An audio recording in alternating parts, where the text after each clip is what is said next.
Hello friends, Excel help മീറ്റിൻ്റെ മറ്റൊരു വീഡിയോയിലേക്ക് എല്ലാവർക്കും സ്വാഗതം. ഇന്നത്തെ വീഡിയോയിൽ നമ്മൾ നോക്കാൻ പോകുന്നത് എക്സലിലെ വളരെ യൂസ്ഫുള്ളായ ഒരു ഫോമുലയും ഒരു ഫോമാറ്റിങ്ങുമാണ്. വീഡിയോ ഇഷ്ടമായ എല്ലാവരും ലൈക്ക് ചെയ്യുക. ഡേറ്റ് ഓഫ് ബർത്ത് ഉപയോഗിച്ചുകൊണ്ട് ഒരാളുടെ ഏജ് കാൽക്കുലേറ്റ് ചെയ്യാനുള്ളൊരു ഫോമുലയാണ് നമ്മളിവിടെ ഫസ്റ്റ് നോക്കാൻ പോകുന്നത്. അതിനായിട്ട് നമ്മളിവിടെ ഉപയോഗിക്കുന്നത് ഡേറ്റഡ് ഇഫ് എന്ന് പറയുന്ന ഒരു ഫോമുലയാണ് നമ്മളിവിടെ ഉപയോഗിക്കുന്നത്. ഏജ് കാൽക്കുലേറ്റ് ചെയ്യുന്നതിനായിട്ട് എക്സലിൽ ഒരുപാട് ഫങ്ഷൻസ് അവൈലബിൾ ആണ്. അതിൽ നിന്നും വളരെ ഈസി ആയിട്ട് ചെയ്യാൻ കഴിയുന്ന ഒരു ഫോമുലയാണ് ഡേറ്റഡ് ഇഫ് ഫോമുല. അടുത്തതായിട്ട് ഡേറ്റഡ് ഇഫ് ഫോമുല ഉപയോഗിച്ചുകൊണ്ട് എങ്ങനെ നമുക്ക് ഏജ് കാൽക്കുലേറ്റ് ചെയ്യാമെന്ന് നോക്കാം.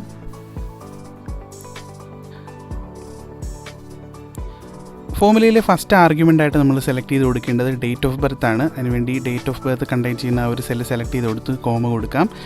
നെക്സ്റ്റ് ആർഗ്യുമെൻറ്റ് സെലക്ട് ചെയ്യേണ്ടത് ടു ഡേറ്റ് ആണ്. അതിനുവേണ്ടി നമ്മളിവിടെ ഒരു ടുഡേ ഫംഗ്ഷൻ നമുക്കിവിടെ ആഡ് ചെയ്തെടുക്കാം. അതിനുശേഷം ഒരു കോമ കൊടുക്കുക. നെക്സ്റ്റ് ആഡ് ചെയ്യേണ്ടത് വാല്യൂ ഫോമാറ്റ് ആണ്. നമുക്ക് ഇയർ ആണ് ആവശ്യം. അതുകൊണ്ട് നമുക്കൊരു ഡബിൾ കോട്ട്സ് കൊടുത്ത് വൈ എന്ന് ടൈപ്പ് ചെയ്ത് ഡബിൾ കോട്ട്സ് കൊടുക്കാം. അതിനുശേഷം ഒരു ബ്രാക്കറ്റ് ക്ലോസ് ചെയ്ത് എൻ്റർ കൊടുക്കാം. ഇപ്പോൾ നോക്കുക, നമുക്ക് ആ ഒരു ഏജ് നമുക്കിവിടെ കാൽക്കുലേറ്റ് ചെയ്ത് കിട്ടിക്കഴിഞ്ഞു. നമുക്ക് ഈ ഒരു ഫോമിൽ നമുക്കൊന്ന് ഡ്രാഗ് ചെയ്യാം.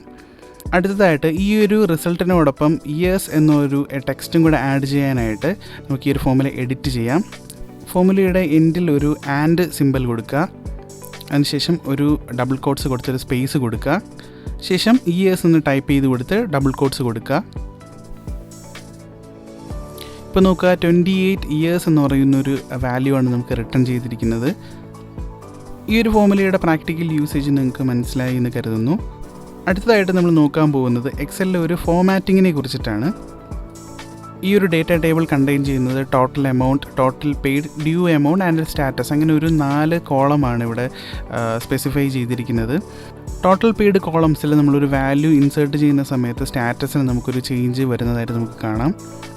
നോർമലി നമ്മൾ ഈ ഒരു സ്റ്റാറ്റസ് ബാർ ക്രിയേറ്റ് ചെയ്തെടുക്കുന്നത് ഇഫ് എന്ന് പറയുന്ന ഒരു ഫോമുല ഉപയോഗിച്ചുകൊണ്ട് മറ്റ് ഫംഗ്ഷൻ ഉപയോഗിച്ചുകൊണ്ടാണ് നമ്മൾ ഈ ഒരു സ്റ്റാറ്റസ് കോളം ആഡ് ചെയ്യുന്നത്. നമ്മളിവിടെ നോക്കാൻ പോകുന്നത് ഒരു ഫോമുലയുടെയും സപ്പോർട്ട് ഇല്ലാതെ ഈ ഒരു സ്റ്റാറ്റസ് ബാർ എങ്ങനെ ക്രിയേറ്റ് ചെയ്യാം എന്ന് നമുക്ക് നോക്കാം. അതിനായിട്ട് നമുക്കൊരു സ്റ്റാറ്റസ് കോളം കൂടി ആഡ് ചെയ്തെടുക്കാം. അതിനുശേഷം സ്റ്റാറ്റസ് കോളം കണ്ടെയ്ൻ ചെയ്യുന്ന സെല്ലിൽ ഒരു ഈക്വൽ ടു കൊടുത്തതിന് ശേഷം ഡ്യൂ എമൗണ്ട് സെലക്ട് ചെയ്ത് കൊടുക്കുക. ഡ്യൂ എമൗണ്ട് കാൽക്കുലേറ്റ് ചെയ്തിരിക്കുന്നത് ടോട്ടൽ പെയ്ഡ് എമൗണ്ടിൽ നിന്നും ടോട്ടൽ പേയ്മെൻറ്റ് മൈനസ് ചെയ്തുകൊണ്ടാണ്. ഇപ്പോൾ ഡ്യൂ എമൗണ്ടിലെ സെയിം വാല്യൂ നമുക്ക് റിട്ടേൺ ചെയ്തതായിട്ട് കാണാം. അതിനുശേഷം നമ്മളിവിടെ ചെയ്യാൻ പോകുന്നത് ഈ സെല്ലിൻ്റെ ഫോമാറ്റ് ചേഞ്ച് ചെയ്തുകൊണ്ടാണ്. അതിനായിട്ട് ഫോമാറ്റ് സെൽ ഓപ്പൺ ചെയ്യുക. അതിൽ കസ്റ്റം ഫോമാറ്റ് സെലക്ട് ചെയ്യുക. ഇതിൽ ജനറൽ ഫീൽഡ് നമുക്കൊന്ന് എഡിറ്റ് ചെയ്ത് കൊടുക്കാം. അതിനായിട്ട് ഫസ്റ്റ് ഒരു ബ്രാക്കറ്റ് ഓപ്പൺ ചെയ്യുക. അതിനുശേഷം ഗ്രീൻ എന്ന കളർ ടൈപ്പ് ചെയ്തെടുക്കുക. അതിനുശേഷം ബ്രാക്കറ്റ് ക്ലോസ് ചെയ്യാം. അടുത്തതായിട്ട് നമുക്കൊരു ടിക്ക് സിമ്പിൾ നമുക്കിവിടെ ആഡ് ചെയ്യാം. അതിനായിട്ട് വിൻഡോസ് ഡോട്ട് ബട്ടൺ ക്ലിക്ക് ചെയ്യുക. അതിൽ നിന്ന് നമുക്ക് ഒരു ടിക്ക് ബട്ടൺ സെലക്ട് ചെയ്തെടുക്കാം. അതിനുശേഷം ഒരു ഡബിൾ കോട്ട്സ് കൊടുത്തതിന് ശേഷം കംപ്ലീറ്റഡ് എന്ന് ടൈപ്പ് ചെയ്ത് കൊടുക്കുക. അതിനുശേഷം ഒരു ഡബിൾ കോട്ട്സ് കൊടുക്കാം. അതിനുശേഷം ഒരു സെമി കോളൻ കൊടുക്കുക. വീണ്ടും ഒരു ബ്രാക്കറ്റ് ഓപ്പൺ ചെയ്യുക. റെഡ് എന്ന് ടൈപ്പ് ചെയ്ത് കൊടുക്കുക. ബ്രാക്കറ്റ് ക്ലോസ് ചെയ്യാം. അതിനുശേഷം വിൻഡോസ് ഡോട്ട് കീ പ്രസ് ചെയ്യുക. അതിൽ നിന്ന് ഇൻറ്റു മാർക്ക് നമുക്ക് സെലക്ട് ചെയ്തെടുക്കാം. അതിനുശേഷം ഒരു ഡബിൾ കോട്ട്സ് കൊടുക്കുക. അതിനുശേഷം പെൻഡിങ് എന്ന് ടൈപ്പ് ചെയ്തെടുക്കാം. അതിനുശേഷം വീണ്ടും ഒരു ഡബിൾ കോട്ട്സ് കൊടുത്തതിന് ശേഷം ഓക്കെ ബട്ടൺ പ്രസ് ചെയ്യാം. ഇപ്പോൾ നോക്കുക, ആ ഒരു ഫോമാറ്റിലേക്ക് നമ്മുടെ ആ ഒരു സെല്ല് വാല്യൂ ചേഞ്ച് ആയി കഴിഞ്ഞു. നമുക്കിനി ഈ ഒരു ഫോമാറ്റ് നമുക്കൊന്ന് ഡ്രാഗ് ചെയ്യാം.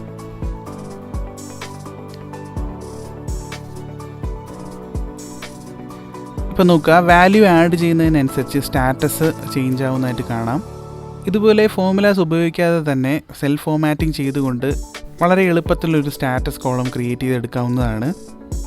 ഈ ഒരു സെൽഫ് ഫോമാറ്റിംഗ് വർക്ക് ചെയ്യുന്നത് വാല്യൂ നെഗറ്റീവ് സിമ്പലാണ് റിട്ടേൺ ചെയ്യുന്നതെങ്കിൽ പെൻഡിങ്ങും, പോസിറ്റീവ് സിമ്പലാണ് റിട്ടേൺ ചെയ്യുന്നതെങ്കിൽ കംപ്ലീറ്റഡ് എന്ന് പറയുന്ന ഒരു സ്റ്റാറ്റസ് ആണ്, അല്ലെങ്കിൽ ഒരു ഫോമാറ്റിംഗ് ആണ് ഇവിടെ റിഫ്ലക്റ്റ് ചെയ്യുന്നത്.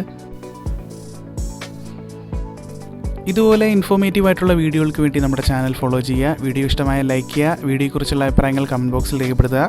മറ്റൊരു വീഡിയോയിൽ കാണുന്നവരെ എല്ലാവർക്കും ഹാവ് എ നൈസ് ഡേ.